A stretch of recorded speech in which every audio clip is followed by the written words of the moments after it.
এই মুহূর্তে যে খবরের দিকে চোখ রাখবো, ঠাকুরনগরে ঠাকুর বাড়িতে বড়মার শেষ যাত্রা তা কিছুক্ষণের মধ্যেই শুরু হচ্ছে। আমরা সরাসরি সেদিকেই চোখ রাখবো। সকাল 10টার পরে যেমন কথা ছিল, সেই শেষ যাত্রা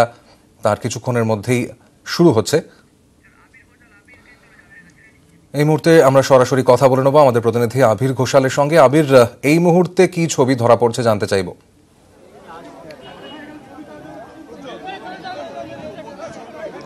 সমাদিত, সকালবেলা থেকে আমি যেটা বলছিলাম যে গতকালই যেটা সিদ্ধান্ত গ্রহণ করা হয়েছিল যে আজকে বেলা 10টার পর নাট মন্দিরে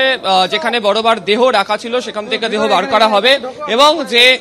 মৃতদেহ বহনকারী যে শকট, সেই শকটে করে ঠাকুরনগরের যে কতগুলি জায়গা রয়েছে, যে জায়গা নির্দিষ্ট করে দেওয়া হয়েছে, সেই জায়গাতে পুলিশি প্রহরার মধ্যে দেহটিকে নিয়ে যে শোক যেটা যাত্রা সেটা করা হবে এবং তারপরে কিছুক্ষণের মধ্যে নাট মন্দিরের পাশের যে জায়গা, যেখানে যে বিশেষ জায়গা পরিবারের তরফ থেকে নির্দিষ্ট করে দেওয়া হয়েছে দাহ করার জন্য, সেই জায়গাতে নিয়ে আসবে এবং সেখানে রাজ্য সরকারের তরফ থেকে যে পূর্ণ যে রাষ্ট্রীয় মর্যাদা অর্থাৎ যে গান স্যালুট দেওয়ার কথা সেটি সেখানে হবে এবং তারপরই দেহের যে শেষকৃত্য সেটা সম্পন্ন হবে। ইতিমধ্যে তুমি দেখতে পাচ্ছ যে প্রশাসনের তরফ থেকে, যেহেতু গোটাটাই পুলিশি হস্তক্ষেপে হওয়ার কথা, উত্তর চব্বিশ পরগনা জেলা পুলিশ প্রশাসনের যারা কর্তারা রয়েছেন তারা নিজেরা রয়েছেন এবং তারাই গোটা বিষয়টি তদারকি করছেন এবং কিছুক্ষণের মধ্যেই দেহ সেখান থেকে বার করে নিয়ে আসা হবে এবং পাশেই যে সামনে দাঁড়িয়ে থাকা যে গাড়ি রয়েছে তার মৃতদেহ বহনকারী যে শকট রয়েছে সেখানে তোলা হবে এবং রাজ্য সরকারের তরফ থেকেও বেশ কয়েকজনকে এখানে যারা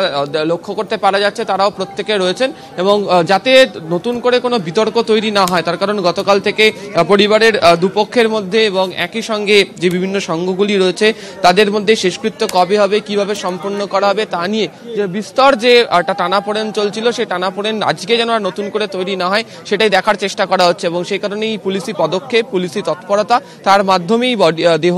বের করে আপাতত যে পরবর্তী যে কর্মসূচিগুলো যেভাবে গতকাল নির্ধারিত করে দেওয়া হয়েছিল সেগুলো কাজ করা হবে। সমাদিত্য, আমরা যেরকম ভাবে জানি যে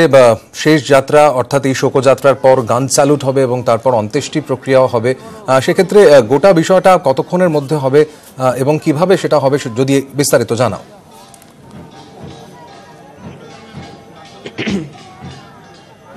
প্রথমত হচ্ছে এই যে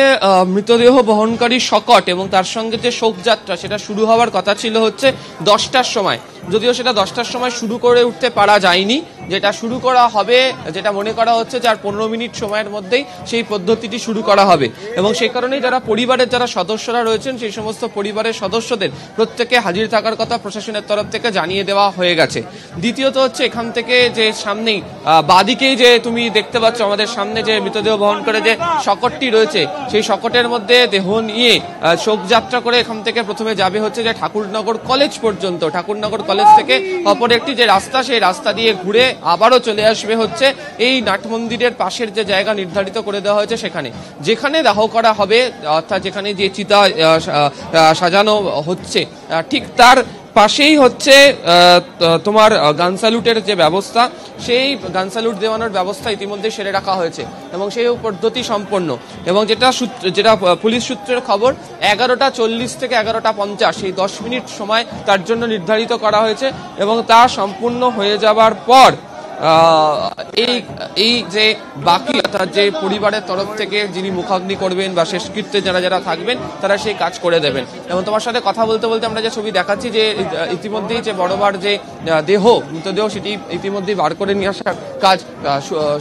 শুরু হয়ে গিয়েছে এবং গোটাটাই হচ্ছে পুলিশি পদক্ষেপ, পুলিশি তৎপরতার মাধ্যম দিয়ে এবং এখান থেকে নিয়ে এবারই শোকযাত্রা আর কিছুক্ষণের মধ্যে এখান থেকে রওনা হয়ে যাবে। ফলে যারা পরিবারে যারা রয়েছেন তাদেরকেও সেখানে হাজির থাকতে বলা হচ্ছে এবং তোমার সাথে